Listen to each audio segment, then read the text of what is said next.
નવોરિંદાનો સિદ્ધાંત જન્મકારો સબ પાપના મંગલમ ગૌતમ મંગલમ નમો દુર્ગાગતિવારની રથ વિના મહાવીરાય મુખાર્નિ કામ વૈષ્ણવ કારણ પન્નગજો સુગલપાદન અજ્ઞાનતિ વિનંતનમ જ્ઞાનમ જન સલાકયા નેત્રમ તમેન તસ્મૈ શ્રી ગુરવે નમઃ તસ્મૈ શ્રી ગુરવે નમઃ. અનંત ઉપકારી અનંત કલ્યાણને કરનારા તારા તીર્થંકર શ્રમગણ મહાવીર સ્વામી આ સંસાર સમુદ્રથી તરવા માટે અને મોક્ષ સુખની પ્રાપ્તિ પ્રાપ્ત કરવા માટે ધર્મતીર્થની સ્થાપના કરી. શત્રુંજય અને ગિરનાર ડુંગરની આપણે લાસ્ટ ક્લાસમાં વાત કરી. સકળ તીર્થ સૂત્ર ચાલે છે. 2 પ્રતિકોના સૂત્રનું આ સૌથી છેલ્લું સૂત્ર છે અને એ સૂત્રની અંદર અદ્ભુત રીતે વાત કરતાં કરતાં છેલ્લે તીર્થોની વંદના કરે છે. વિમલાચલને ગઢ ગિરનાર, આબુ ઉપર જીનવર જુહાર. શંખેશ્વર, હવે શંખેશ્વરની આજે વાત કરશું. નામ પડતે ને આપણે આમ આનંદ ગયા. શંખેશ્વર, અરે આ તો બહુ મજાનો તીરથ છે. વિરંગા મુત્રિયાને શંખેશ્વર જઈને આમ દાદાને મળીએ કેટલો આનંદ આવે.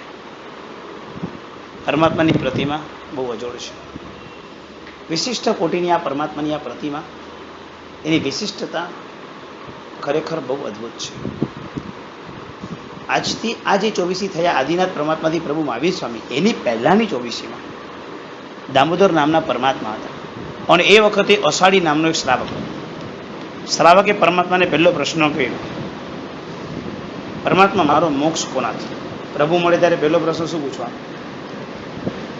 માર્કેટ બરાબર છે? પહેલાં વર્તમાનનું પૂછવાનું, પછી ભવિષ્યનું પૂછવાનું. આપણી બુદ્ધિ આવી છે. અષાઢી શ્રાવકે ભગવાન એક જ પ્રશ્ન, ભગવાન મારો મોક્ષ ક્યારે અને કોનાથી? બસ ફાઇનલ જ શાશ્વત સુખ જોઈએ છે. આપણને બે જોઈએ, ટેમ્પરરી પણ સુખ જોઈએ છે, ફાઇનલ પણ સુખ જોઈએ છે. આપણને બધી રીતે સાંગોપાંગ જોઈએ છે. ત્યારે પરમાત્માના એ વખતના શબ્દો સાંભળી દામોદર નામના પરમાત્મા એને કહ્યું, આવતી 24માં પરમાત્મા પાર્શ્વનાથ થશો અને એ પાર્શ્વનાથ પરમાત્મા તમે ગણધર થઈને મોક્ષમાં જશો. આનંદ થઈ ગયો અને એને પૂછ્યું, પ્રભુ એ પરમાત્મા કેવા હશે? એટલે પછી પરમાત્માએ બધું વર્ણન કર્યું કે વર્ણનના આધાર પર એને પરમાત્માની પ્રતિમા તૈયાર કરી. એ તૈયાર કરીને પછી હવે એને ખબર પડી કે આ પ્રભુથી મારો મોક્ષ છે, એટલે કેવી પૂજનીયતા તેને પૂજી, જબરદસ્ત એની ભક્તિ કરી. ત્યાંથી એ પ્રભુ, એ તો વ્યક્તિ મૃત્યુ પામીને દેવલોકમાં ગયો. દેવલોકમાં અવધિજ્ઞાનથી જોયું તો કે આ પરમાત્માનો પ્રભાવ, એટલે પરમાત્માને દેવલોકમાં લઈ ગયો. દેવલોકના દેવો પૂછે કે આ શું લઈને આવે? તો કે આ ભગવાન છે, આનાથી મારો મોક્ષ થવાનો છે. તો બધા દેવો ત્યાં પૂજવા લાગ્યા કે આ તો જબરદસ્ત કહેવાય. એટલે બીજા દેવલોકવાળાએ મંગાવી કે અમને આપો ને, અમે બી થોડા દિવસ ભક્તિ કરી, કે તમે જેવું કહો છો અમને પણ કરવું છે. બીજા દેવલોકવાળાએ આપે. ક્યારેક કેટલાક પ્રસંગો કહેવાય કે બીજા બધા લોકો બી એમાં લાભ ચોક્કસ લે. અત્યારે જગ્યાએ પ્રતિષ્ઠા ચાલી રહી છે. આવતીકાલે પરમાત્માની પ્રતિષ્ઠા છે. પહેલી સારી પરમાત્માની પ્રતિષ્ઠા 8 થી 9ની વચ્ચે થશે. બહુ નાનકડા ઘરની અંદર, મલાડની અંદર મનસુભાઈ રોડ પર પ્રતિષ્ઠા ચાલે છે. 1 રૂમ કિચનના રૂમની અંદર પણ એને ભાવ થયા. બસ એક અંજનસરા જોતા સાથે બેન કે મારે ભગવાનના ઘર દેરાસર કરવું છે. 1 રૂમ કિચન છે. બહુ સ્પષ્ટ ભાષામાં તમને કહી દઉં, પરિસ્થિતિની અપેક્ષા એમ સમજી લેજો કે અસમર્થ વસ્તુને સમર્થ કરે છે. આટલામાં સમજી લો. ભાવ એટલી પરાકષ્ટ. એને નિયમિત 10 વર્ષમાં દેરાસર કરી 6 મહિનામાં ભગવાન એના ઘરે પધારે છે. એટલો તો ઉલ્લાસ છે, આખા સંઘમાં ઉલ્લાસ છે, બધાને ઉલ્લાસ છે. આમ એટલું તો પ્રેમ ભરેલો વાતાવરણમાં બધા લોકો એની સાથે જોડાયા છે અને બધા લોકો આખા પ્રસંગને માણે. આજે બધા વિધાનો શું પ્રભુની કૃપા છે, ટાઈમ પર શરૂઆત થયા, ટાઈમ પર પૂરા થયા. સવારે એક પ્રોગ્રામ હતું, ટાઈમ પર પહોંચી ગયો. ટાઈમ પર પ્રોગ્રામ પ્રોસેસ ચાલુ થયા, એકદમ સ્મૂથ આજે ચાલુ. આવતીકાલે પ્રતિષ્ઠા પણ થઈ જશે. પરમાત્મા એના ઘરે પધારશે. ચાતુર્માસમાં પ્રતિષ્ઠા જેને મળે કેટલી પુણ્ય. હોય જ નહીં કોઈ મુહૂર્ત. રેર કોઈ મુહૂર્તો છે. ખંભાતના દેરાસર છે, મુંબઈના કોઈક દેરાસર છે, કોઈ પાલિતાનામાં એક દેરાસર છે. આવા 2-4 દેરાસરો મળે છે. પ્રાય કરીને કોઈ જગ્યાએ નથી. આવા યોગ એને મળ્યા છે. ગુરુદેવને નિશ્રા મળી જવી, આચાર્યગણની નિશ્રા મળી જવી, એમને અંજન થઈ જવા. આજે રાત્રે અંજન થશે, આવતીકાલે પ્રભુ ગાદીની સિદ્ધ થશે. કેટલી પ્રભુની કૃપા થઈ હશે. અને આ પ્રભુની કૃપા હોય છે. જેને પ્રભુ મળ્યા છે, છઠ કર્યો છે, આજે ઉપવાસ, આવતીકાલે ઉપવાસ. મેં બહુ સ્ટ્રિક્ટ કીધું હતું, એક પણ વિધાનમાં તમને જમવાનો ટાઈમ નહીં આપે. તપ કરે છે કે સાહેબ કુદરતી છઠ આવે છે. બેનનો છઠ છે, દીકરીનો છઠ છે, હસબન્ડે પણ છઠ કરી દીધો કે આજે તો ઉપવાસ, કાલે બી ઉપવાસ રહી જશે. ખાવા પીવાની ઝંઝટ મારી ન જ જોઈતી કે આ વિધાનો માની લઈએ. જે સમજણ કાંઈ નથી પડતું ધર્મમાં. કશું નૌકારની પર ભાઈને તો પંચિંદ્રિય પણ કદાચ નથી આવડતું. બસ ગુરુની શ્રદ્ધા, વાઈફની ઈચ્છા છે, કરવાનું છે, કરી લઈએ બસ. પૂજનીયતાનો ભાવ જ્યારે દેખાય ત્યારે પ્રભુ એમના ઘરે પધારે. હજુ પરિકર તો હજુ આજે સેટ થશે. આવતીકાલે પ્રતિષ્ઠા છે, પરિકર હજુ આજે સેટ થશે. આવતીકાલે પરિકરના વિધાનો અમે કરીને પરિકર પર મંત્ર લખશું. કાલે પ્રભુ ગાદીની સીન સવારે 9 વાગે થઈ ગયા હશે. કેવી પ્રભુની કૃપા છે. શંકેશ્વરની પ્રતિમા બીજા દેવલોકમાં ગઈ, લોકો એને પૂજે છે. એટલું નહીં, પાછી એની સાથે બીજા 2 બેનને ભાવ થયા. એ 2 બેને પણ પ્રતિષ્ઠા પંજન સલાકા કરાવ્યા. એના ઘરે તો કોઈ તૈયારી જ નથી. અંજન કરાવી દીધા. નામના ઘરે ભગવાન પરોણા તરીકે મૂકશું કે અમે દેરાસર બનાવશું અમારા નવા ઘરમાં, ત્યારે પછી પ્રતિષ્ઠા કરશું. બીજા 2 બેનને ભાવ થયા. આમ આપણે ગાય નાના નાના ઘરની અંદર રહેનારા અલ્પ સંપત્તિવાળાના ઘરે બી પ્રભુ પધારે, એ લોકોની કેટલી મોટી પુણ્યાઈ કહેવાય ને. પ્રભુની કેટલી મોટી કૃપા કહેવાય કે પ્રભુ એમના ત્યાં અંજનવાળા પ્રભુ પધારશે. જે શક્તિવાળી લોકો ભક્તિ કરશે, શક્તિ દ્રવ્ય કેટલું વાપરે એ શક્તિના આધીન ચાલે છે. ભાવ કેટલા ઉત્કૃષ્ટ કહેવાય એ બહુ પરાકાષ્ઠાની વાત છે. અને બરાબર એ પ્રસંગને લઈને આમ વિચારે તો શંકેશ્વર દાદા બીજા દ્વિલોકમાં, ત્યાંથી ત્રીજા દ્વિલોકમાં, ત્યાંથી પાછા ગિરનાર પર આવ્યા, ગિરનારમાંથી પાછા નીચે ગયા. આમ કરતાં કરતાં છેક 8મા દેવલોક સુધી પણ ફરી છે. અને નીચે અધોલોકમાં ભવનપતિના દેવો અને વેંતરનિકાના દેવોએ પણ પૂજી છે. 3 લોકમાં જે પરમાત્માની પ્રતિમા ફરેલી છે. અને નેમનાથ પરમાત્માના વખતની અંદર કૃષ્ણની સાથે, કૃષ્ણને જરાસંઘ સાથે યુદ્ધ હતું. ભગવાન ક્યારેય યુદ્ધના મેદાનમાં જાય નહીં. સંસારમાં હતા એટલે વ્યવહારથી મોટાભાઈ સાથે યુદ્ધના મેદાનમાં ગયા હતા, છાવણીમાં બેઠા હતા. પ્રભુ લડાઈમાં કોઈ દિવસ ન નીકળે. અને લડાઈમાં જાય તો લડાઈ સામેથી સીધી ઉતરે. કોઈ દિવસ યુદ્ધના મેદાનો પ્રભુના પુણ્યથી સર્જાય નહીં. ક્યારેય પણ યુદ્ધનું વાતાવરણ, હિંસાત્મક વાતાવરણ પ્રભુની હાજરીમાં થાય જ. પ્રભુ છાવણીમાં બેઠા છે. અને જરાસંઘ સામેની પાર્ટીમાં હતો. એને બરાબર જરા નામની વિદ્યા ફીકી. જરા એટલે ગળપણ. એ વિદ્યાના કારણે કૃષ્ણનું સૈન્ય ગરડું થઈ ગયું, કામ જ ન કરે. બધા વીકનેસમાં આવી ગયા, બધા લોકો પડી ગયા, કોઈ લડાઈ જ નથી કરતું. કૃષ્ણની હાર દેખાતી હતી. ત્યારે કૃષ્ણ દોડી દોડીને નેમનાથ પ્રભુની પાસે આવે છે. ત્યારે નેમકુમાર સંસારમાં છે, ત્યારે દોડીને આવે છે કે ભાઈ મારા સૈન્યને બચાવ, હું હારી જઈશ. ત્યારે ભગવાન જુએ છે કે ભાઈ તો ઔચિત્યથી સાચવવું પડશે. ભાઈ, કઝિન ભાઈ છે, ઔચિત્યથી કરવું પડશે. આવ્યો છું તો કરવું પડશે. તો કે એક કામ કરા, જરા વિદ્યા કાઢવી તો તારે અઠમ કરવો પડશે. અઠમ કરીને તો પગનું પાસણાથી પ્રતિમા મંગાવ. એ પદ્માવતીની પાસે છે. એનું પછી સ્નાત્ર જળ કર અને પાણી છાંટીશ તો એનું ગળપણ દૂર થઈ જશે. તો કે 3 દિવસ યુદ્ધનું શું થશે? અઠમ કરાવી સીધુમાં તો એક જવાબદારી મારી જા. ઓલા અઠમમાં બેઠા નેમના પ્રભુ એક સંઘ ફૂક્યો. સંઘ ફૂક્યો એટલે ધૂળ ઉડવા લાગી. ધૂળ એવી ઉડાડી 3 દિવસ સુધી ધૂળ ધૂળ ધૂળ ધૂળ ધૂળ ધૂળ થઈ ગઈ. આ વાતાવરણ જ્યારે થાય ને ત્યારે યુદ્ધ ન થાય એવો નિયમ હોય. વચ્ચે 5-7 વર્ષ પહેલાં 2 દિવસ એવો આવેલો. આખું વાતાવરણ છે ને ધૂળ્યું હતું. 24 કલાક માટે આખી દિવસ એ ધૂળ્યું રહ્યું હતું. એ તમને કદાચ ખ્યાલ આવે, પણ તમે એને બહુ કદાચ ન ખ્યાલમાં રહી શકો. તમને ખ્યાલ આવે કે આજે આખું વાતાવરણ જુદું લાગે છે. એ ફિલિંગ્સ અમને ખ્યાલ આવે. આવા યોગ જ્યારે થતા હોય ને ત્યારે અશુભ તત્વ જ સમજાય. રોજ રૂટિન કરતાં કાંઈક જુદું દેખાય ત્યારે કાંઈક લોચો છે. વીજળીથી પણ એવો ખ્યાલ આવી જાય. આ બધું ભણવામાં આપણા શાસ્ત્રોમાં આવે છે. અને બરાબર ધૂળની ડમરી ઉડવા લાગી, ધૂળ ઉડવા લાગી. લડાયો ન થઈ. 3 દિવસમાં અઠમ તપ પૂરો થયો એટલે પદ્માવતી હાજર થયા. અને ત્યારે એને કીધું કે પ્રભુની પાર્શ્વનાથી દાદાની પ્રતિમા અમને આપો. પ્રભુની પ્રતિમા આવી. સ્નાત્ર જળ થયું, સ્નાત્ર છાંટ્યું, અભિષેકનું પાણી છાંટ્યું. બધામાં હિંમત આવી ગઈ. લડાઈ થઈ, જરાસંઘ હારી ગયો. કૃષ્ણનો જય જયકાર થયો. વાસુદેવ ક્યારે પણ જય જયકાર કરે ત્યારે શંખ ફૂંકે. 5 જન્ય શંખ એને ફૂંકવાનો હોય. શંખ ફૂંકાયો. હજી ભગવાન કે ભગવાન હવે શું કરશો આ પ્રતિમાનું? તો કે જો ભગવાનના પ્રભાવે જીત મળી હોય તો અહીંયા મજાનું દેરાસર બનાવો અને સંખલપુર નામ આપ, કારણ કે શંખ ફૂંક્યો, નગરી વસાવ. અને આખું પછી એ આખી નગરી નવી વસાવે છે. દેરાસર સાથે આખું મોટું રંગમંડપ, એની સાથે સાથે આખી નગરીના માણસો માટે આખું રહેઠાણ વગેરેની આખી પ્લાનિંગપૂર્વક આખું નગર વસે છે. બધા લોકોને ત્યાં લાવે છે, બધાને જગ્યા આપે છે, આશરો આપે છે, વેપાર આપે છે, નામ સંખલપુર આપે છે. જે અત્યારે જે છે નહીં, એ જૂનું દેરાસર બીજે હતું. ત્યાંથી જીર્ણોદ્ધાર થયો, પાછો ત્રીજો જીર્ણોદ્ધાર, આ ચોથો જીર્ણોદ્ધાર થયેલું જિનાલય આપણી પાસે છે. 4 જીર્ણોદ્ધાર અત્યાર સુધી એ પરમાત્માના થયા છે. અત્યાર સુધી એ શંખેશ્વર દાદા છે. જબરદસ્ત પ્રગટ પ્રભાવી છે, પુરુષાદાનીય છે, મોતીસિંહ છે. પણ ઘણા બધા લેપ થઈ ગયા. એટલે હવે ઓરિજિનાલિટી શું છે તો હજુ અમને સમજાતી નથી. કારણ કે આરસનું આયુષ્ય, આરસની પ્રતિમા જો કોઈ કહે તો આરસનું આયુષ્ય તો 2-3 હજાર કે 5,000 વર્ષ પહેલાં આરસનો કોઈ દિવસ અમે જોયો નથી. લાખો વર્ષ જૂનો કોઈ આરસ ટ્રાય કરીને અમને કોઈ સંભળાતો નથી. ગિરનારના પરમાત્મા પ્રાચીન છે, એ પથ્થરના છે, આરસના નથી. એટલે આ રિયલ સ્ટોન શું હશે હજુ તમને ખબર નથી. સમજણ પણ પડતી નથી. અને આપણે એટલું નિરીક્ષણ કરવામાં સ્માર્ટ નથી, એટલે ખબર પણ ન પડે. પણ જે બી હશે તે લેપને ઉપકામ સખત થયા હોય તો સ્વરૂપ બદલાયા કરે. કારણ કે પરમાત્માની પ્રતિમા જેમ જેમ ઘસર લાગે તેમ મોતીનો લેપ ચડાવવામાં આવે, જેને કારણે એટલો ટેકો રહે. એમ કરતાં કરતાં લેપના પડ બી ચડતા ગયા હોય, સમય પ્રમાણે બધું બદલાતું ગયું હોય. પણ દાદાનો મહિમા છે. હાજી, આમાં એવું છે, દેવતાઓ પણ ભાવ જ્યાં સુધી પ્રધાન ન મળે ત્યાં સુધી પ્રાપ્ત કરી શકતા નથી. અહીંયા આવ્યું ને કૃષ્ણ વાસુદેવ હતા, વાસુદેવને દેવોનું આધિપત્યપણું હોય તો વાસુદેવની નેમનાથ પ્રભુની આજ્ઞા થઈ તો પ્રભુની આજ્ઞા દેવો પણ સ્વીકારે. માટે આ પરમાત્મા જ્યાં સુધી 5મા રહેશે ત્યાં સુધી કોઈ હાથ નહીં લગાવે.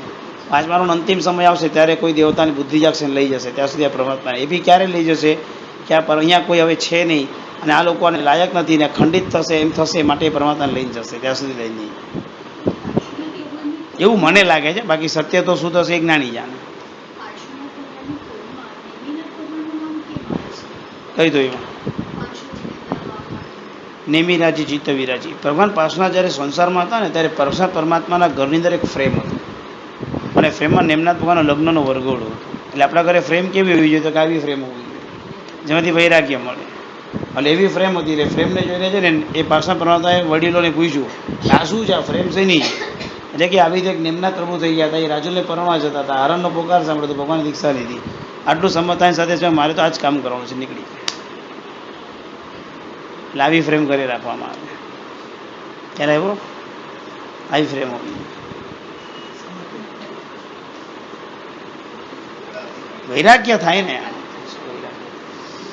આ તો વાસ્તુશાસ્ત્ર લઈ ગયું. સૂર્ય એટલે તેજ મળે, એટલે શ્રી એટલે લક્ષ્મી મળે, કળશ એટલે પૂર્ણ કળશ એટલે એમાં જલ મળે, પગલા છે એટલે એમાં ગુરુના આશીર્વાદ મળે, ગણેશાય લેખું છે એટલે આચાર્ય ભગવંતોના આશીર્વાદ મળે. કે કાંઈ ગણપતિ છે ગણેશ છે શું છે? વક્રતુંડ મહાકાય સૂર્યકોટિ સમપ્રભ નિર્વિઘ્નમ કુરુ તે દેવ સર્વ કાર્યેષુ સર્વદા. સમજાય ગયું? અર્થ આવડે છે? વક્રતુંડ જેનું મોઢું તુંડ વક્ર છે, મહાકાય મોટી જેની કાયા છે, સૂર્યકોટી જે સૂર્યકોટીનો પ્રભાવ જેની પાસે રહેલો છે, એ મારા કાર્ય નિર્વિઘ્ન કરો. આવી ફ્રેમ આપણા ઘરે લાગેલી છે. આ શ્લોક આપણો નથી. પછી લાડવાને અંદર બી રાખ્યો છે, નવકારસી કરવાની અહીંયા બેસીને લાડવા જોઈને ઉંદર પાસેથી અપ્રમત થતાનો ગુણ મેળવવાનો ઘણું છે આમાં શીખવા જેવું. ફ્રેમ જોજો બધા શાંતિથી. ઉપર ઘંટ લગાવેલા છે 4-5, લાગતા નથી પણ એટલું લાગે છે. તમારી આટલી ફ્રેમ આટલી કોઈ જોઈ જ નહીં હોય એટલે આમાં સારું આમ કર્યું ને ડેમોન્સ્ટ્રેશન. મેં ક્યાં પણ મેં કંઈ પૂછ્યું કે તમે ક્યાં, મને ખબર છે. હા, એ ઘણું બધું કામ કરે છે. તમારી મહેસાણા પાછળનું કામ હજુ સુધી કર્યું નથી એને. વાંધો નહીં, કરાવીશ ક્યારેક તો કરાવીશ. એ બાજી હાથમાં આવેલી ક્યારેય કહી નથી, જવા દેતો નથી. ચાલો બધી મુખ્ય વાત પર આવે. એટલે એ પરમાત્માને ત્યાંથી આ શંખેશ્વર આવી રીતે નિર્માણ થયું. વર્ષો પછી આમ પરમાત્મા પૂજાતા રહ્યા. અને આજે વિશ્વની અંદર બધા લોકોને બે જગ્યાએ શ્રદ્ધા અતૂટ છે. એક પાલિતાના નાદીનાથ પરમાત્મા અને એક શંખેશ્વર દાદા પર બહુ ખાંડી શ્રદ્ધા છે. એના ભક્તોની તો વાત કરી એટલી ઓછી છે ને. હું એમ નથી કહેતો કોઈને પ્રભાવ થયો હોય, કોઈને આરાધના હોય, જે હોય આપણે એનાથી આપણે મતલબ નથી. જેને જે હોય તે પ્રભુ માટેનો આટલો લગાવ એ આ કાળનો બહુ મોટી પુણ્યાય કે પ્રભુ માટે લોકો કેટલું મહેનત છે. મેં કહેવાય જોયું હતું કાંદીલીના મારા એક વ્યક્તિએ પાલિતાના શંકેશ્વર મમ્મીની ઈચ્છાથી 8મ રખાયો. મમ્મી કઈ કહીને થાકી ગઈ હતી, માવો છોડ છૂટે જ નહીં. ખાલી 108 દેરાસરે દર્શન કરવા માટે આમ ગયો હશે ને દાદરા ઉતરતા એને વિચાર એટલો આવી ગયો માવો છોડી દેવો છે. 8મનું નક્કી કરવા ગયો. એમાં દેરાસરના દાદરા ઉતરતા વિચાર આવ્યો કે શંખેશ્વરમાં કે માવો છોડી દેવો છે. છૂટી ગયો. પરમાત્માને 108 ભગવાન છે, 108 ભગવાનને એને પોતે હાર અર્પણ કર્યો. એને કાઉન્ટિંગ કર્યું કે મારા માવાને આટલા રૂપિયા થાય, વર્ષના આટલા રૂપિયા થાય તો આટલા રૂપિયા મારે પ્રભુને આપી દે. બરાબર, હાર બનાવીને અર્પણ કરી દે. પ્રભુ તેમ દુનિયાનો કોઈ માણસ ન કરે કામ અહીંયા થયું કે દાદરામાં આટલું થયું તો પ્રભુને શું આપવાનું, પ્રભુને આટલું આપી દેવાનું.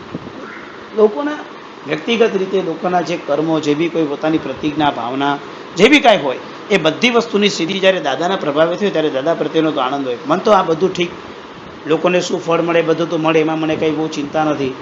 હું એક વ્યક્તિને જોઈને હંમેશા મને અંદરથી એમ વિચાર આવે, એ શંખેશ્વરની બાજુમાં ઓલો માણસ એક ઊભો હોય ને બધાને પૂજામાં મોકલે, એટલો શાંતિથી કલાકોના કલાકો ઊભો હોય, એની બોડી ઉતરતી પણ નથી ને વધતી પણ નથી, હંમેશા એને જોવું. અને એની મૂછ, ઓ બાપરે, મૂછનો વાળે તૂટતો નથી. હું વિચાર કરું, આ એક માણસ 20 વર્ષનું એક જ માણસ છે, જ્યારે એ જ માણસ ઊભો, ગરદી ન હોય ને ત્યારે કોઈક આડું તેડું ઊભું હોય, જ્યારે બી પબ્લિક હોય ત્યારે એ જ ઊભો હોય.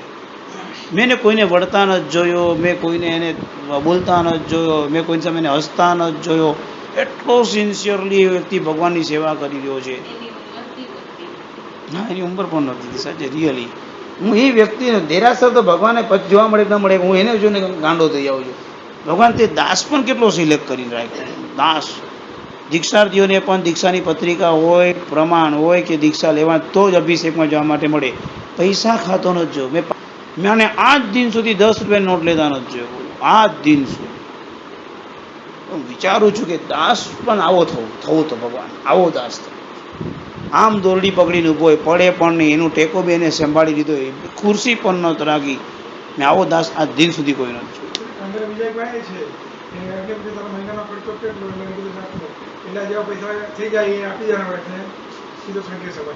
બાબલાભાઈ આવો ને, કાંદિવલીમાં રત્નો છે, તમે બી રત્નો થઈ જશો. ચાલો.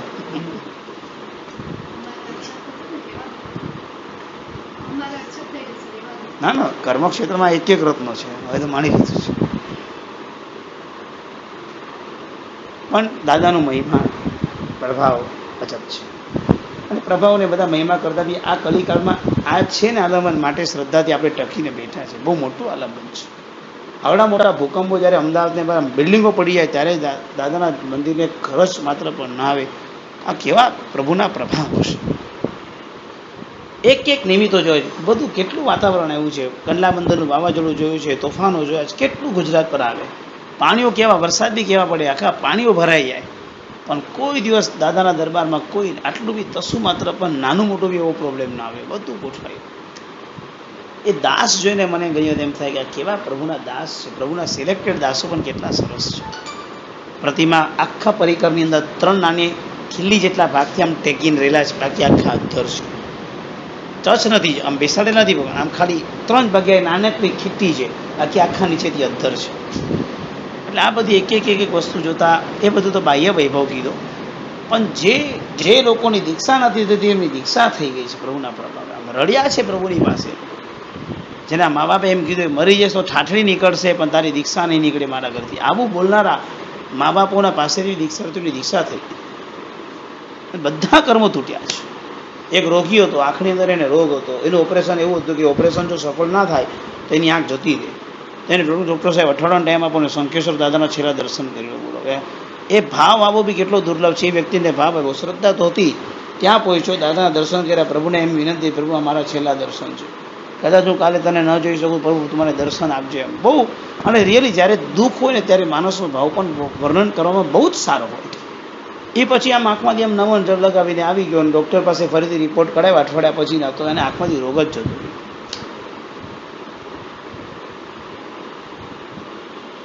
ડૉક્ટર વિચાર પડી જાય કે ભાઈ આ તારું જે કર્યું તું કયા ડૉક્ટર પાસે ઓપરેશન કરાવીને આવ્યો, કે સાહેબ ક્યાંય નથી ગયો, કે ખોટું બોલે છે કીધું. અરે ભાઈ સાહેબ ક્યાંય નથી ગયો, હું દેરાસર શંખેશ્વર ક્યાંય જઈ નથી આવ્યો, કે પોસિબલ જ નથી, કે તારા રોગ પ્રમાણે આ નીકળે જ નહીં, રોગ કેવી રીતે નીકળી ગયો.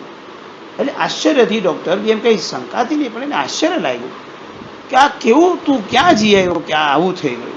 હવે તો કેટલાય દ્રષ્ટાંત તમને આપું શંખેશ્વર દાદાના, ઘણીએ ગણાય નહીં એટલા દ્રષ્ટાંત છે. દ્રષ્ટાંતો તો શું, બસ શંખેશ્વર દાદા પ્રભાનો મહિમા. કારણ કે શું છે, પાલિતાના તો કદાચ શરીર ચાલે તો ચલાય, બાકી તો ચલાય નહીં. બહુ કઠિન છે દાદા મળવા.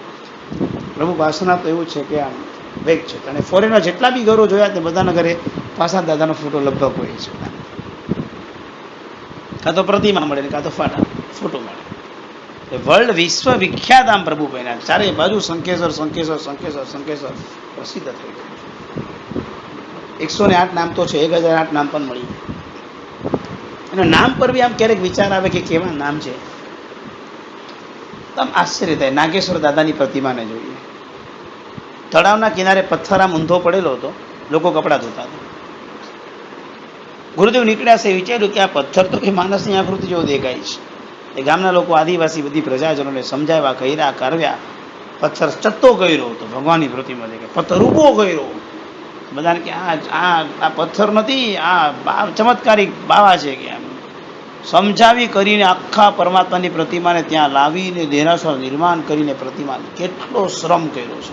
આજે બધા ભક્તોના પાપ ધોવાય છે. ગઈકાલે ઊંધો હતો તો કપડાં ધોતો હતો, સીધો થઈને ઊભો થયો તો પાપો ધોઈ નાખે. આટલી તાકાત એક પરમાત્માની પ્રતિમાની અંદર પરમાત્મામાં સ્વયંમાં છે. મનમોહન પાર્શ્વનાથ નામ આવે છે. કલકત્તાની અંદર દેરાસર છે મનમોહન પાર્શ્વનાથ પરમાત્મા. મનમોહન શેઠ હતો. દેરાસર અને બંગલો બંનેને પ્લોટ બાજુ બાજુ. મનમોહને નક્કી કર્યું હતું ભગવાનનું દેરાસરનું ખાતમુહૂર્ત એ જ મારા બંગલાનું ખાતમુહૂર્ત. અને દેરાસરનું ખાતમુહૂર્ત ત્યારે બંગલાનું ખાતમુહૂર્ત હતું. જેમ જેમ દેરાસર ચણતું જેમ એનું બંગલાનું કામ ચાલતું હતું. અચાનક રેતીની કે માટીની સ્ટ્રાઇક પડી છે કે ખૂટી ગયો છે. દેરાસરનું કામ અટકી ગયું. મનમોહનને ખબર પડી દેરાસરનું કામ અટક્યું છે. બંગલા પાસે એને પૂરો સ્ટોક હતો, બધો જ રેતીનો સ્ટોક એને દેરાસર સંઘને આપી દીધો. દેરાસર નિર્માણ થઈ ગયું, બંગલો અટકીને રહ્યો. સંઘે પ્રતિષ્ઠાના દિવસે ઉભા થઈને કીધું કે આ દેરાસર શક્ય શેનાથી બન્યું? તો કે આ મનમોહન શેઠે આપણને રેતી આપી માટે બન્યું. દાદાનું નામ શું? તો કે મનમોહન પાર્શ્વનાથ. લોકોએ કેવા બલિદાનો કર્યા છે. સ્વનો પોતાનો બંગલો આમ અટકીને પડ્યો. દાદાનું શિખર પર ધજા ફરકાવી. આ કેટલી ઉત્તમતા અને કેવી ઉત્તમ કોટીની સાધના એ શ્રાવકોએ ત્યારે સાધી હશે, કલ્પના કરો. સંઘના આવા કાર્યની અંદર જે પોતે લાભ આપ્યો છે એ કેવું પરભવનું બાથું બાંધી ગયો છે. આ મનમોહન પાર્શ્વનાથ પ્રમાણે અહીંયા આમ નીકળે ને આપણે તપોવન પાસે નવસારી બીલીમોરા નવસારીને આ રસ્તા પર અલીપોર કરીને એક ગામ આવે છે. એક જૈન નથી, મુસ્લિમોનું ગામ છે. અને દરેક ગામમાં આજે પણ આપણા દેરાસરના ટ્રસ્ટી મુસ્લિમ છે. ભગવાન આપતા નથી, આવો વેલકમ, પૂજા કરો. ઘંટનાદ રાતના સંભળાય છે. અને તમને ન સંભળાય તો તમને કે ગઈકાલ તમને ન સંભળાયા, નસીબ નથી કે તમારા, અમે તો સાંભળ્યા એમ કે તમને. એટલી બધી શ્રદ્ધા છે. નીકળે એટલે ભગવાન નમીને જ નીકળે. અલીપુર ગામ છે આજની તારીખમાં પણ ભગવાન પાર્શ્વનાથ દાદાની પ્રતિમા છે. ક્યારે બી અમારે પ્રતિષ્ઠા કરવી ત્યારે એક મંત્ર લખવો પડે, ઓમ ભ્રીમ શ્રીમ જીરાવલી પાર્શ્વનાથ રક્ષામ કુરુ. આ મંત્ર લખીને જ પ્રતિષ્ઠા થાય, એના વિના ન થાય. ભગવાન પાર્શ્વનાથનું નામ લીધા વિના એક કાર્ય અમારા સર્જન ન થાય, એક કાર્ય અમારા પૂરા ન થઈ શકે. એટલી બધી એ પરમાત્માના નામની તાકાત છે. શું ખજાનો આપણને મળ્યો છે, કેટલો તો કરવો. જીરાવલા વચ્ચે એક સમય એવો હતો કે આપણી પ્રતિષ્ઠા અટકી ગઈ હતી. અને આ દાદાના સાધનાથી આપણી પ્રતિષ્ઠાઓ પાછી ઉદયમાં આવી. ત્યારથી એ જ કહું છું ને કે પ્રતિષ્ઠાઓ વચ્ચે સ્થગિત થઈ ગઈ હતી. કોઈ પ્રતિષ્ઠા નહોતું કરાવી શકતું. ક્યારેક ક્યારેક વિઘ્ન આવે ત્યારે મૃત્યુના જ વિઘ્નો આવી જાય. ક્યારેક કોઈ અટકે ને તેનું કારણ મોટું વિઘ્ન જ કારણે મૃત્યુ. દાખલા તરીકે એક જણાએ કોઈ સારું કામ કર્યું, સમજવા માટે કોડમાં બોલું છું, અને એમાં એનું મૃત્યુ થઈ ગયું. બીજાએ કર્યું, એનું મૃત્યુ થઈ ગયું. લોકોને વેમ થઈ જાય, પછી કામ અટકી જાય. પછી અટકી જાય તો થોડી ચાલવા દેવાય, એને પાછું ઉદયમાં તો લાવવું પડે. ત્યારે ઉદય વખતે એ ઉદય શેનાથી થયો? તો જીરાવલા પાર્શ્વનાથ ભગવાનથી થયો. મહાત્મા એની સાધના કરી, એના દ્વારા ઉદયમાં આવ્યું. માટે આ ચારે બાજુ જીરાવલા પાર્શ્વનાથ ભગવાનનું નામ લઈને જ આજે પ્રતિષ્ઠાઓ નિર્વિઘ્ને પાર પડે છે. એના બી એ પરમાત્માનું નામ જીરાવલા છે. એનો ઇતિહાસ છે મને એકદમ પરફેક્ટ નથી, પણ લગભગ એવું છે કે તળાવ કે એવા કિનારામાંથી આ પરમાત્માની પ્રતિમા આપણને નદી પાસેથી કંઈકથી પ્રાપ્ત થયેલી. બહુ પ્રભાવશાળી પરમાત્મા છે.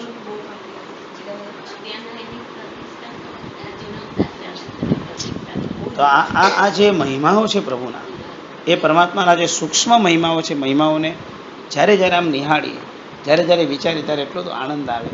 એક એક ભક્ત પરમાત્માની પાછળ જે ગાંડો છે, દરેકને જે રીતે અનુભૂતિઓ થઈ છે એમની કલ્પના ન કરી શકે. કેન્સર જેવા રોગો તો રમત માત્રામાં જતા રહ્યા છે. શું નથી ગયું એમ પ્રભુથી જ લોકો શું નથી પામે, લખલૂટ વસ્તુ પામે, લખલૂટ વસ્તુ. પૂજારીઓ બી સંતુષ્ટ છે પરમાત્માની ભક્તિ કરતા, એને કાંઈ તકલીફ નથી. રોગીના રોગ નિવારે, બધું નિવારણ થઈ જાય. આવી શક્તિ એ પરમાત્માના અજોડ સાધનામાં છે. રોજ હું જ્યારે શંખેશ્વર રોકાયો, સાંજના સમયમાં ભક્તિનો સમય 8:30 થી 9 હોય ને, જિનાલયમાં જઈને બેસીએ. વગર સંગીત, વગર માઇકે, ઓલો ખાલી પેટીને તબલા વાગતા હોય. શું એક ભક્ત ન રડે એવું ન બને, રડાવી નાખે. તમે દર્શન વહેલા દેજો શંખેશ્વર વાળા નાથજી, કહો તો દાદા જળના કળસા. જેલો વર્ણન કરતો જાય ને ભગવાન સાથે આપણે પ્રીત કરાવતો જાય. ભગવાન તારા માટે બધું કરીશ, મુંબઈથી આવ્યો, અહીંથી આવ્યો, તમે દર્શન વહેલા દેજો.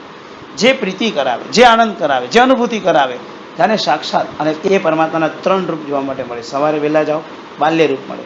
બપોરે જાઓ, યુવાન વય મળે. સંધ્યા ટાઈમે જાઓ, તમને વૃદ્ધ સ્વરૂપે તમને પરમાત્મા 3 રૂપ પ્રભુના જોવા માટે મળે. પાટણનો એક શ્રાવક પેલા જમાનામાં છે ને ભોયરાના માર્ગ હતા. ભોયરામાં શોર્ટકટ બહુ હતા. રોજ પાટણથી નીકળે, ભોયરાના માર્ગેથી શંકેશ્વર 3 રૂપ જોવા માટે આવે. સવારે આવે, પાછો ઘરે જાય. બપોરે આવે, પાછો ઘરે જાય. સાંજે આવે, પાછો ઘરે જાય. વર્ષો સુધી એ રોજ દાદાના 3 રૂપ જોવા માટે આવતો હતો. 3 રૂપ જોવા માટે આવતો હતો. એમાંથી શંકેશ્વર દાદા એને સપનું આપ્યું કે તારે હવે મારે ત્યાં નહીં આવવાનું, તો તારા મોલ્લામાં જે રહે છે એ મોલ્લામાં એક ભગવાન છે, તારે એના 3 રૂપ જોવાના. એ મારા જ 3 રૂપ છે. આજે પણ એ મોલ્લામાં, એ પરમાત્માને મોલ્લા યાદ નથી, પણ ત્યાં પાટણ બધા મોલ્લા છે. એ મોલ્લાની અંદર આજે પણ એક પરમાત્માને 3 રૂપ આજે પણ પ્રાપ્ત થાય છે. એ આટલું પ્રભુથી પામી ગયું. ના, એવા ઘણા પ્રભુ છે. એમને તો 3 રૂપ વિશેષ રૂપે સંભળાય છે. તો હવે કપડવંજમાં બી મળે છે ને ઘણી જગ્યાએ મળે છે. ઘણી જગ્યાએ મળે છે. એક એમ ભક્તોને વિચાર કરે કે લોકો કેવા કેવા નિયમ લઈને પ્રભુની ભક્તિ કરતા હતા. હું દ્રવ્ય પ્રધાન વાત જ નથી કરતો કે કરોડ રૂપિયાનું છત્ર ચડાવ્યું કે લાખો રૂપિયા આંગી કરાવી. એ તો બાહ્ય વૈભવ. પ્રભુ પ્રત્યેની શ્રદ્ધાનું અજોડતા કેવી હશે, કેવી અજોડતા હશે, કેવું કનેક્ટ હશે. 72 કલાક સુધી કોઈ વ્યક્તિ દાદા શંકેશ્વરનું જો જાપ કરવા માટે બેસે દેરાસરમાં, પોસિબલ જ નથી. 72 કલાકે સાક્ષાત ધર્મેન્દ્ર ઉપરથી નીચે આવે અને એને વરદાન મળે. આટલી શક્તિ દાદાના પ્રભાવમાં છે. હાજરા હજુર છે. મારે તમને ચમત્કારની દુનિયામાં નથી લઈ જવાના, મારે તમારે શ્રદ્ધાની દુનિયામાં તમારે જવાનું. મારે કોઈ ચમત્કાર તમને નથી કે તમે સાપ લાવો કે નાગ લાવો કે મારે છે. મને પ્રભુ પ્રત્યેનો પ્રેમ સાથેનો સંબંધમાં તમારે જોડવાનો છે. તમને કાંઈ થાય ને દાદા શંકેશ્વર યાદ આવે, કાંઈ થાય ને દાદા શંકેશ્વર યાદ આવે. તમને ક્યારેય બી દાદા શંકેશ્વરને મળવાનું મન થઈ જાય, તમે ભાગીને દોડીને જાઓ. માટુંગામાં એક નાનો છોકરો છે, ક્યારે છે ખબર નહીં, પણ લગભગ આ ફૂલવાડી ગલી છે ને એના આસપાસના કોઈ એરિયામાં રહેતો હશે, મને બહુ આઈડિયા નથી. હું 3-4 વર્ષ પહેલાં અહીંયા જ્યારે પરુષ મહાત્માને ભણાવવા માટે સાધકના ઉપાસનામાં આવતો હતો ત્યારે એ છોકરો આવતો હતો. ત્યારે તેની ઉંમર લગભગ મને 5-6 વર્ષની હશે. એને એમ પૂછે ને તારે શંકેશ્વર, તો કે હા રેડી. બાકી ક્યાંય રેડી નહોતા. એ શંકેશ્વર પાછળ બહુ ગાંડો, નાની ઉંમરમાં આટલો ગાંડો હતો માટુંગામાં. હું વિચારું કે આ બધો ભાવ અમને કેમ કોઈ દિવસ જિંદગીમાં ન આવે. તમે શું ભારે કરવી હશું કે અમને આવો વિચાર નથી આવ્યો. આમ એમ ક્યારેક મજાક હોય, ચાલ શંકેશ્વર ગાડીમાં બેસવાનું, તો કે રેડી ઘરે જાય, મમ્મી બેગ પર મારે શંકેશ્વર જવાનું, આમ રેડી થઈ ગયા. અને આવી રીતે કેટલી વખત જતો રહ્યો છે, બોલો. કોઈની સાથે જતો રહે, દાદા શંકેશ્વર પાસે બેસી રહેવાશે. એટલે બહુ લગાવ છે દાદા પ્રત્યેનો. હું જ્યારે એક વખત ગયો તો પૂજા કરવા, 2-2:30 વાગે ગયો હતો પૂજાની લાઈનમાં, શાંતિથી પૂજા કરવી હતી. પછી સાંજની ટ્રેન હતી. મારે આગળ એક દાદા ઉભા હતા, હું દાદાને જોયા કરતો હતો. દાદા બસ આમ કહીને કે ધૂનમાં ગાતા હતા. 1.5 કલાક સુધી ગાતા રહ્યા હતા, 1.5 કલાક સુધી. ઉંમર લાયક એ એકલા ભક્તિમાં મશગુલ હતો. હું 1.5 કલાક એમને જોયા કરતો હતો. બધું આ બધું આ લોકોને કેમ આ બધું અંદરથી સૂચતું રહે, સ્ફુરાયમાન થતું હશે, આપણને કેમ. અને પાછા દેરાસરના પાછળના બાજુ બેઠા હતા. એટલે એ પાછળથી દેરાસરના પાછળને જોઈને કે અમારી ભાઈઓની લાઈન આમ પાછળ જાય છે, તો પાછળ લાઈનમાં અમે બેઠા હતા. તો પાછળ જોતો તો આમ ભક્તિ કર્યા કરતા હતા. 1.5 કલાક સુધી એને મારી આગળ ભક્તિ કરી હું એમ જોયા કરતો હતો. કોઈ બધા બજારની વાતો કરતા હોય, કોઈ સૂઈ ગયા હોય, કોઈ માળા ગણતા હોય. તો પછી મને એક માળા મળી ગઈ, ક્યાં કોઈ આમ લટકાડેલી હતી, તો આ કોઈ ભાગેશ્વર સારું કામ કર્યું, ગણવા લાગો, બીજું શું. પણ એ ભાઈનો જોઈને મને એમ થયું કે આવી ભક્તિ, આવો એને કેવો પ્રેમ છે. મેં પછી કોકને પૂછ્યું, દાદા આટલીની ભક્તિ કરે છે, આમ આટલી ઉંમર દેખાય. મને કે જ્યારે આવે ને ત્યારે આવા ગાંડા જોયું છે કે એનો નિત્ય અમે બધા એમને ઓળખીએ છીએ, વર્ષોથી આવો ક્રમ છે કે એને કરવા. કોણ? હા, શું ભક્તિ, શું એને કનેક્ટ હોય. એને આજુબાજુ કોઈને ખબર જ ન હોય, એટલા બધા કનેક્ટ હોય દાદાથી, એટલા બધા કનેક્ટ હોય. મને તો શરમ આવે આમ કરતા. આપણે 2 માણસ જોશે કેવું લાગશે, એવો વિચાર આવે. એટલા બધા ભક્તિથી આમ ભાવિત થઈ ગયો, ગાંડો જ થઈ ગયો. આપણે જે બોલીએ ને હવે સમયનું ભાન ભૂલ્યા, ખાવું ભૂલ્યા, પીવું ભૂલ્યા, એ બધું આમ રિયલ દેખાય કે આ બધું ખરેખર ભૂલી ગયા છે. આમ તલ્લીન તન્મય ગાંડા ઘેરા થઈ ગયા છે. આમ આપણે એમ દેખાય. આપણે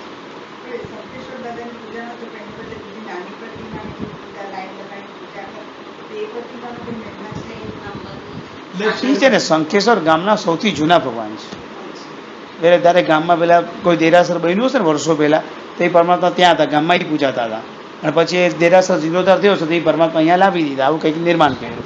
હાલી દાદાનો મહિમાથી લોકો એટલાથી કનેક્ટ છે કે આ ગામના જૂના ભગવાન એમ. કોઈ બી પ્રભુનો મહિમા છે. બાકી આમ દેરીમાં ફરતા ફરતા એક નાની દેરી છે, ખજામ ભમતીમાં ફરતા જાઓ, 49-50 દેરીમાં ખૂણામાં અંદર જાઓ તો અંદર એક પરમાત્મા તમને પ્રાપ્ત થાય. ભગવાન ક્યાં છુપાઈને બેઠા છો તમે? આટલા વર્ષોમાં તમને ન જોયા, આજે મેં તમને જોયા. અને પરમાત્માની પ્રતિમા મળે. પછી વિચારા ભગવાન ગરમી નહીં લાગતી, ચલો બહાર આવો થોડાક, હવે અંદર ગરમીમાં તમે પસીનો થઈ જશે. જે વર્ષો પહેલાં નિર્માણ કર્યું છે, આપણે વિચાર્યા કે જેની જગ્યાને પણ સંભાળી કોઈ નિર્માણ કરીને મૂક્યું છે. આટલું બધું શંખેશ્વર દાદાનો મહિમા આપણે આમ જાણીએ સાંભળીએ એટલો ઓછો છે. એટલો બધો દાદાનો મહિમા છે. પણ મારે મહિમા કરતાં બી બસ એમ કેવું છે, આ કાળની અંદર ભગવાન આપણને મળ્યા છે ને, બહુ પ્રભુએ આપણા માટે મોટી કૃપા કરી છે. બહુ મોટી કૃપા, બહુ મોટી કૃપા. અને માટુંગામાં તમારા શંખેશ્વર દાદા પણ છે. તમે સમજીના દાદા દર્શન કરવા માટે જાઓ કે પૂજા કરવા માટે જાઓ તો તમને દાદા શંખેશ્વર આમ અહીંયા બેઠા બેઠા સાક્ષાત કેટલી સરસ પરમાત્માની પ્રતિમા છે. ભલે આપણે તો એ તુલ્યતાથી કોઈની સાથે તો વાત ના કરી શકીએ, પણ છે બહુ મજાની પ્રતિમા. એ તમને જોતાની સાથે જ ભાવ કનેક્ટ થઈ જાય.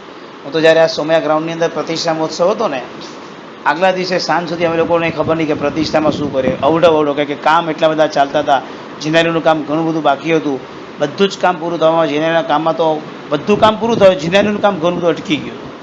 અને મારે પછી ત્યાં સોમયા ગ્રાઉન્ડમાં જઈને ક્ષેત્રપાલ દેવતાની જે બધી જૈન વિધિ વિધિ પણ મારે કરવી પડેલી. વિધિ બધી પૂરી થઈ ગયા પછી કામમાં વેગ આવ્યો. વેગ તો આવે કારણ કે ક્ષેત્રપાલની રજા મળે એટલે કામમાં કુદરતી વેગ આવે. દાદાની પ્રતિષ્ઠા જ્યારે કરવાનો અવસર આવ્યો, 500-700 સાધુ સાધી ભગવંતો જ્યાં દાદાને પૂજે એની હાજરીમાં દાદાની જેવી ગાદીની પ્રતિષ્ઠા થઈ ને, ઉલ્લાસપૂર્વક જ્યારે પ્રભુ ગાદી પર બેસી ગયા ને, હું જ્યારે બહાર આવ્યો ને ત્યારે મને ખબર પડી કે મેં શંખેશ્વર દાદાની પ્રતિષ્ઠા કરી. ત્યારે મને ખબર પણ નથી પડતી. હું ખાલી બસ કે એવું હતું કે વિધિમાં ધ્યાન રાખતા હોય, વિધિમાં કંઈ હતું જ નહીં. એવું હતું, પાટલા પૂજન વગેરે ન હતા. બસ સામાન્યતયા એક નાની પરમાત્માની પ્રતિષ્ઠા ટેમ્પરરી કરવાની હતી, બીજું કાંઈ નહીં. ક્ષેત્રપાલનો જોડે મને વિધિમાં તો કાંઈ છે જ નહીં, બસ ભગવાનને બેસાડ, આટલું સમજણ હતી. દાદાની પ્રતિષ્ઠા થઈ જ્યારે બહાર આવ્યો ત્યારે મને સમજણ પડી કે મેં શંખેશ્વર દાદાની પ્રતિષ્ઠા કરી. પછી જ્યારે ત્યાં ભણાવવા જતો 10 દિવસમાં ત્યારે હું શંખેશ્વર જાઉં જોવા માટે. આટલા બધા ભક્તોને જ્યારે હું જાઉં ત્યારે વિચારું કે ભગવાને આ તે મારા તે શું કરાવ્યું, આ તે શું કર્યું, આ આટલા બધા તારા ભક્તો, શું નિર્માણ થયેલી વસ્તુની કલ્પનામાં સરી પડ્યો તો આ શું થયું. ત્યારે એમ થાય કે પ્રભુ કેટલું અબલ, અમારી સમજણ શક્તિની બહાર છે આ બધી વસ્તુ. જબરદસ્ત. એ પરમાત્માની પ્રતિમા તો અમદાવાદ પ્રતિષ્ઠા કરવા માટે તૈયારી થઈ હતી. અમદાવાદની અંદર પ્રતિષ્ઠા કરવા માટે તૈયારી કરી હતી. અમદાવાદ પરમાત્મા જવાની તૈયારીમાં હતા. પ્રભુ રોકાઈ ગયા. ભાઈ માટુંગા છોડી નથી જવું પ્રભુ. એ ભાઈ પુણ્યશાળી છો ને બધા લોકો. ધજાને આરતી પણ ઉતારવાની છે. અમે તો મક્ષી ગામમાં ગયા, મક્ષીની અંદર છે ને એક દેરાસરના ધજાની આરતી ઉતારવા બહાર આવે. એક બાર જઈને આરતી ઉતારવાની, દેરાસરની ધજાની આરતી ઉતારવાની. અને કેસરાઈ જેમ આજે પણ ધજાની આરતી ઉતરીશ. એ પહેલાં પ્રાચીનતા તો આપણી બહુ સૂક્ષ્મ છે. એ પરંપરાઓ બધી જોડાણ કરવી પડે તો મળી જાય. તો પણ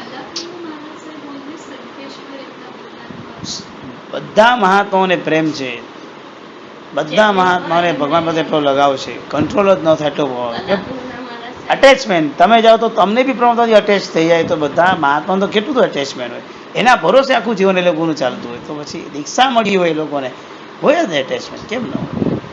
હોવું જ જોઈએ. આખા મુંબઈમાં 9:30 થી 11:30 કોઈ ભણવા બેસે જ ધર્મનું જોવા તપાસ તો કરો. આનાથી બીજું તમને હું શું કહું? જય માટુંગામાં જય માટુંગાનો રેકોર્ડ તો તમે મોટો કર્યો છે. ચાલો, જેના વિચાર પરુષણ પરોની આરાધના આવી છે. ખૂબ મારાથી તમને વર્ષ દરમિયાન કંઈ પણ કહેવાઈ ગયું હોય, મન દુઃખ વચન દુઃખ થયું તો પ્લીઝ ધીરે ધીરે તમને બધાને પહેલાં ઈચ્છામી દીધા જૂના વેર ઝેર બધું ભૂલીને આપણે બધા નવી આરાધનામાં જોડાશું. 15 દિવસ લંડનની ભૂમિકામાં છું. પહેલી વખત તમારી પાસે એક યાચના કરું છું કે ત્યાંનો સંઘ ખૂબ નવો છે, ત્યાં જિનાલય નથી. નાની એક 24 પરમાત્માની પ્રતિમા 18-20 એક વાળી છે, તેના પર મારા વિધિ વિધાન થશે. તમે બધા એવા આશીર્વાદ આપજો. એક સંઘ બીજા સંઘને ઊભો કરે એવી તમે સુંદર ભાવના ભાવજો. મારા પર બહુ મોટી જવાબદારી છે. પ્રતિકવન, વ્યાખ્યાન, ભક્તિ, ભાવના બધું જ. બસ મારું ઘડું ક્યારે પણ ન બેસે. મારું નહીં, હું તો કહું તમે બધા જ મહાત્મા માટે બી ભાવના આવજો, મારા એકલા માટે શું કહું. પણ ત્યાંના સંઘની આરાધના સરસ થાય, ત્યાંના લોકોમાં પ્રભુનું શાસન વસે. અને ત્યાંના લોકો પ્રભુના શાસન માટે ત્યાં બેઠા પણ એક નાનું જિનાલય પણ જો કદાચ બનાવે, એ ત્યાં વ્યવસ્થા સુધી હું જાણતો નથી, વાંચન માટે પણ બહુ પ્રેરણા નહીં કરીશ, પણ એક સ્થાન માટેની એક લીધી જ જગ્યા, ત્યાં પણ કાંઈ લોકો નાનું પણ સર્જન કરે, જે બી એની અનુકૂળતા હશે, હું એને કંઈ ફોર્સ નહીં કરું. ત્યાંના લોકો ધર્મમાં જોડાય, બસ ધર્મથી વિમુખ ન બની જાય. એ લોકોને ધર્મની શ્રદ્ધાનો પ્રેમ ખૂબ જોડાય, અને કોઈ આવતું જ નથી શબ્દ નીકળે, લોકો જોડાય ને બસ એ લોકોનો પગ આવતો થાય, એ લોકોને ગમે, એટલી મારી ભાવના છે. તમે એ એક અહીંયા બેઠા એટલી મને ભાવના ચોક્કસ મોકલજો. તમારો શુભ ભાવ છે ને ત્યાં મને હેલ્પ કરનારો બનશે, અને એટલું તમે ચોક્કસ કરજો. અને તમને આ પર્યુષણના 8 દિવસ દરમિયાન એટલો જ નિયમ આપીશ, 17 પ્રતિકોણ તમારે કરવાના, પહેલો નિયમ. બીજો નિયમ 28 તો બધાએ કરવાની. ત્રીજો નિયમ છે તમને લોકોને આ બે ન થાય તો ત્રીજો એક નાનો નિયમ આપું છું. જે વસ્તુ ખાવામાં વાર લાગતી હોય ને, ચબાઈ ચબાઈને ખાવું પડે ને, એ વસ્તુ તમારે ત્યાગ કરવાની. ચકરી કડક છે ને ખાતા વાર લાગે તો ચકરી છોડી દેવાની, એમ સમજાઈ ગયું બરાબર? એટલે એવું વાપરવાનું કે જલ્દી પતવું જોઈએ. ખીચડી કઢી જલ્દી પતી જાય, ભાત દાળ જલ્દી પતી જાય, એટલે ખાવામાં ટાઈમ ન બગડે એનું જરાક ધ્યાન રાખજો. આટલો તમે નિયમ પાડજો. આ નિયમ તમારી અનુકૂળતા હોય તો લેજો, પ્રતિકૂળતામાં નહીં રહેતા. પણ ખાવાનું મહત્ત્વ ન રહે, પણ ધર્મનું મહત્ત્વ રહે, ટીવીનો ત્યાગ કરજો. જેટલું મળે એટલું સાધન ઓછા વાપરજો. ચપ્પલ પહેર્યા વિના દર્શન કરાવજો, કારણ કે ચપ્પલ ચોરાઈ જવાના પૂરા ચાન્સીસ છે. એ રડતા નહીં, આડતો ધ્યાન નહીં કરતા, એટલે ચપ્પલ વગર તમે પ્રભુના દર્શન કરવા માટે જજો. અને ઉનોદરી વ્રત ખાસ પાળજો. તબિયતની પ્રતિકૂળતા થાય અને આરાધના સારી ન થાય એવું ન થવું જોઈએ. ઉલ્લાસથી પ્રતિકોણ કરજો, અને ખૂબ સરસ બધાને ખમાવીને આ પર્વને આનંદ પર્વ બનાવજો. થાય એટલી આરાધના તમે ચોક્કસ કરજો. ખ્યાલ આવ્યો? પણ એક ભાવના ભાવજો. નિયમ એટલો જ, જેટલા બી સાધુ સાધુઓને પ્રવચન આપતો ને બધાને અવાજ બેસી જાય. જેટલા વીર સૈનિકો ગયા ને બધાને અવાજ બેસી જાય. બધા બહુ ઉકાળાની દવાઓ લેવી પડે. તમે એટલી ભાવના ભાવજો કે જેટલા લોકો આખા ભારતની, આખા વિશ્વમાં જે સંઘમાં જેટલા લોકો આરાધના કરાવી રહ્યા છે, બધાની તબિયત સાનુકૂળ થાય. ખાલી પારસને નહીં લેતા, બધાને લેજો. પહેલાં કહું છું, બધા મહાત્માઓ, બધા ગુરુદેવો, બધા જ વીર સૈનિકો, બધાને લો તો જ છેલ્લે મને રાખજો, બાકી પહેલાં નહીં રાખતા. બધાને માટે શુભ ભાવ. જો એક જણનું પણ ગળું બેઠું ને તો હું તમારી આવીને બરાબર પકડ લેવાનું છે કે તમારા ભાવમાં કચાશ છે, ધ્યાન રાખજો. પરીક્ષા છે તમારી, તમારા ભાવોની પરીક્ષા છે, ધ્યાન રાખજો. એ કહેતા નહીં ન તો પણ એકદમ રેસકમ સીધા સાવસકમ ધારા બીજા સી રહી અવરદાન ઉસદાનું કલ્કુલેશન પ્રમોય શ્રમ પ્રધાન ધર્મ જન્મ ટેટી શાસક.